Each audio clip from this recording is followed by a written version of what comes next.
Thank you, Chair. Commissioner, colleagues, this directive has been wrong from the very start.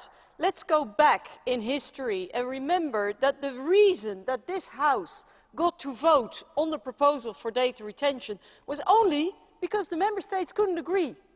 They had no unanimity. Remember? There were many Member States who didn't want this.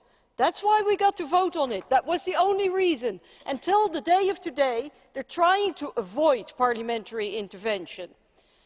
Secondly, does it serve a purpose? Is it useful? Have we become safer since, 2005, 2006? Well, despite the fact that the evaluation only came through after a long delay, there isn't a shred of evidence, colleagues, not a shred of evidence that it contributes to our safety.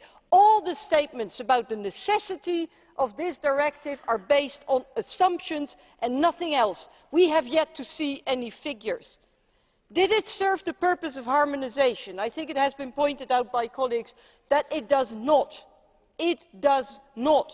It wasn't even meant to from the start because the Member States chose to compensate or not companies for the costs that they made.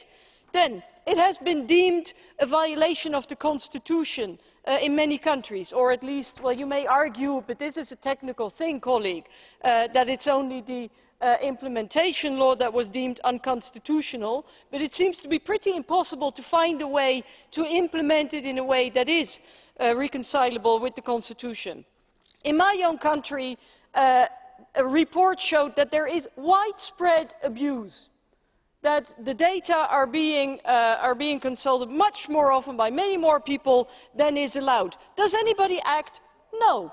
So here is a law that was pushed through, that doesn't serve a purpose, that seems to be a violation of the Constitution. There is widespread abuse. So, of course, the Commission and the Member States say, great law, let's have more of it. Commissioner, we shouldn't wait with a review. It should be repealed today.